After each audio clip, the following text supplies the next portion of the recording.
কাছের ঘর নাম আমরা শুনছি। কাছের ঘর শব্দের অর্থ হইল খুব ঠুনকো জিনিস, যে টুকা দিলেই ভাঙা পড়ে যায়। এটার আবিধানিক অর্থ হলো, এটা রূপক অর্থে বোঝানো হয়েছে কাছের ঘর। তো বাস্তবে কোনো ঘর নাই, কিন্তু আয়নাঘর নামটা খুব সাউর হয়েছে এই সোশ্যাল মিডিয়ায়, এবং সবাই এটা নিয়ে খুব আতঙ্কিত আছেন। কচুক্ষেতে আয়নাঘরের সামনে ছবি টবি নিয়ে ফ্যামিলি লোকজনেরা ওখানে ভিড় করতেছেন। শেখ হাসিনা চলে যাওয়ার পরের থেকেই আস্তে আস্তে সবকিছুরই হচ্ছে, পরিবর্তন হচ্ছে। যেমন দ্রব্যমূল্যের ঊর্ধ্বগতি ছিল, সেটা নিম্নগতি হয়েছে। এক সপ্তাহের ব্যবধানে অনেক কমে গেছে, 30 টাকা 40 টাকা করে কমে গেছে। আর ছাত্রছাত্রীরা মনিটরিং করতেছে। তারপরে আপনার এই শুধু কমে নাই হলো ইলিশ মাছের বাজারটা সামান্য কমছে, কারণ ইলিশ মাছ তো আমাদের দেশে সবচেয়ে কম থাকার কথা।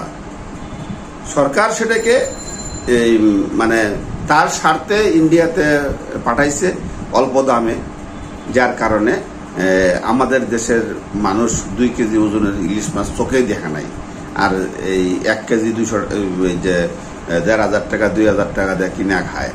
যাই হোক, তো এই ইলিশ মাছের দামটা সর্বনিম্ন থাকার কথা, কারণ আমাদের দেশেই উৎপাদন হয় ইলিশ মাছ। ইন্ডিয়ার লোকেরা আমাদের দেশের থেকে এসে নিয়ে যায়, এখন আর নিতে পারবে না। আমাদের সমুদ্র সীমায় তারা আর ঢুকতে পারবে না। আচ্ছা, যে কথাটা বলতেছিলাম, ডাক ও টেলিযোগাযোগে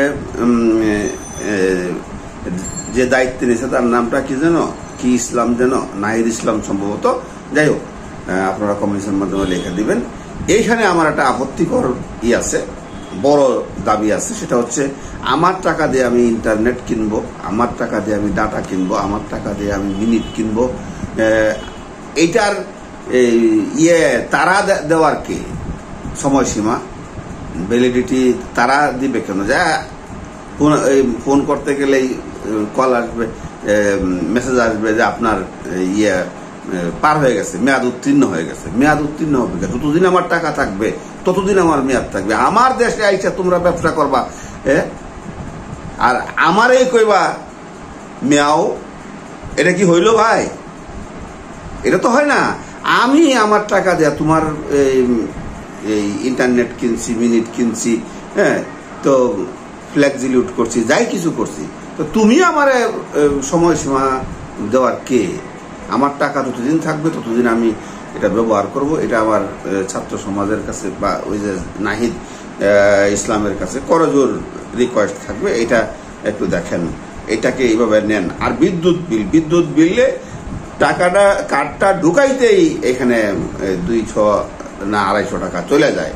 আর ওই যে টিং টিং টিং টিং বাতি সবসময় জ্বলে, এখানে বিদ্যুৎ বিল এটা আমার পক্ষ থেকে যায়, গ্রাহকের পক্ষ থেকে যায়। এটা কেন হবে? তারপরে আপনার বাজার মনিটরিং চলতেছে। বাজার মনিটরিং এখন তারা দিছে, গরুর মাংস 650, খাসির মাংস 800। তো এগুলি আরো কমতে হবে। একটা ওই দেখেন, আপনি সহজ সমীকরণ দেখেন। একটা কৃষকের কাছ থেকে যখন এই শাকসবজি এই প্রত্যন্ত অঞ্চল থেকে গাড়িতে উঠতো, তখন মূল্য যদি থাকতো মনে করেন 20 টাকা, সেটা ঢাকায় পৌঁছাইতে এটার দাম পড়ে যেত 70 টাকা 80 টাকা। কারণ মেম্বার ওইখানে বাজার কমিটি আছে, ওখানে একটা চাঁদাবাজ দল আছে, সিন্ডিকেট। এই সিন্ডিকেটের দলের স্টেপ বাই স্টেপ আস্তে আস্তে মনে করেন বাজার পর্যন্ত পৌঁছাইলে এটার দাম 70-80 টাকা পড়ে যেত। এটা কিন্তু প্রান্তিক কৃষকরা পাচ্ছে না। আর এখন প্রান্তিক কৃষকরা পাবে, যে দামে বিক্রি করবে সেই দামেই, শুধু ট্রান্সপোর্ট যে কস্টটা মানে গাড়ি ভাড়াটা এইটা যাবে, বাকিটা ক্রেতা এবং বিক্রেতা দুজনে পাবে। এটা একটা খুব ভালো দিক, দেশের অর্থনীতিতে এটা খুব জোরদার ভূমিকা রাখবে। আচ্ছা, তো এখন আরেকটা বিষয় যেটা হচ্ছে, সেটা হলো যে ওই ফুড অ্যান্ড বেভারেজ, যেখানে ওই যে খাদ্যদ্রব্য তৈরি হইতেছে, কেক টেক হাবি যাবি, এখানে ওই ওই যে ইন্ডাস্ট্রিয়াল যে কালার সেটা ব্যবহার করা হচ্ছে, কাপড়ের যে রং ব্যবহার করা হচ্ছে, ফুড কালারটা ব্যবহার করা হচ্ছে না। এই দুর্নীতিটাও খুব ভালোভাবে দেখতে হবে। এখানে অনেক লোকজন ক্যান্সারে আক্রান্ত হইতেছে এইসব খাবার খায়া। তো এখান থেকে আপনার আমরা যেটা বুঝলাম এটা হচ্ছে সরকারের কারণে। সরকার যেমন মনে করেন আপনার বাবা বা চাচা যে সংসারটা চালায়, সে যেভাবে চালাবে সেইভাবেই তো সংসারের লোকজন চলবে, মূল কথা এইটাই। তো আবার আসি আয়নাগর প্রসঙ্গে। আয়নাগরটা কেন বানানো হয়েছিল? যারা সরকারের কথা না শুনবে তাদেরকে উঠায় নিয়ে ওখানে রাখতো। এটার ছদ্মনাম হলো আয়নাগর, ডিজিএফ এর তৈরি এটা। তো ওইখানে মনে করেন নিয়ে রাখছে, যদি তাদেরকে ওখানে রাইখা মানে সোজা করতে পারছে, লাইনে আনতে পারছে, তাহলে বাইসা গেছে।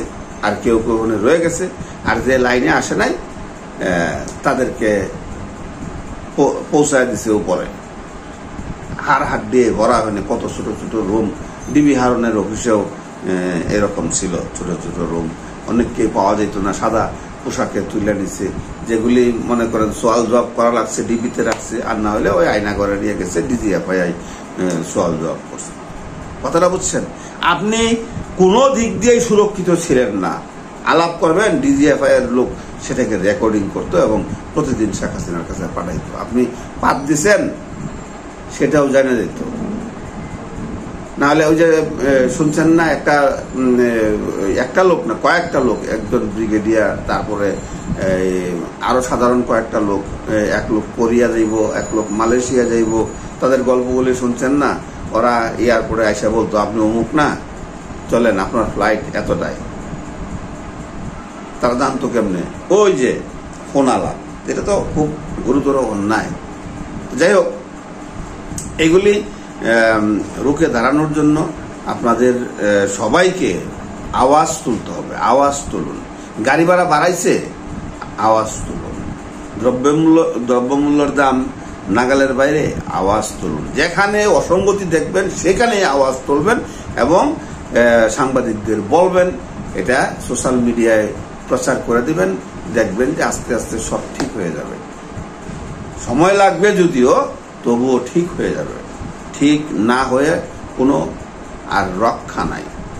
আমাদের বাংলাদেশ সোনার বাংলা আবার সোনার বাংলায় পরিণত হবে, সেখানে আপনার আমার কন্ট্রিবিউশন থাকতে হবে।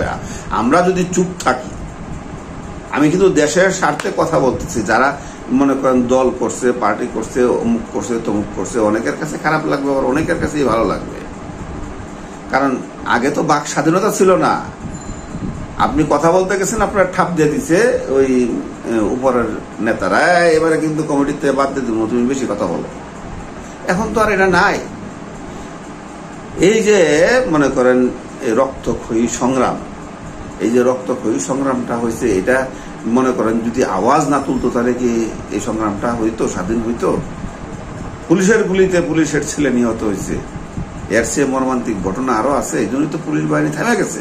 আর পুলিশ বাহিনী আওয়াজ তুলছে যে 11 দফা দাবি দিয়ে আমাদের এই দফা মানতে হবে। আমরা তার মধ্যে 1 নম্বরটাই হইল যে আমরা কোনো দলের না, কোনো ব্যক্তি নেতার না, কোনো সরকারের না, আমরা জনগণের। তাদের আস্থা তারা ফিরে আনার জন্য তাদের সংস্কার করতেছে পুলিশ বাহিনীর মধ্যে। আর আর্মিদের সহায়তায় থানাগুলি যেগুলি পুড়ে গেছে অরক্ষিত, সেগুলিতে পুলিশ যাচ্ছে। আশা করি বাংলাদেশের চিরচেনা আগের রূপ ফিরে পাবে। বাংলাদেশের জনগণ সুরক্ষিত থাকবে। দেশের পুলিশ বাহিনীর কাছে এবং জনগণের এই সেনাবাহিনীর কাছে জনগণ সুরক্ষিত থাকবে, নৌবাহিনীর কাছে, বিমান বাহিনীর কাছে। ভালো থাকবেন, সুস্থ থাকবেন। ভালো লাগলে ভিডিওটা শেয়ার করবেন। আসসালামু আলাইকুম।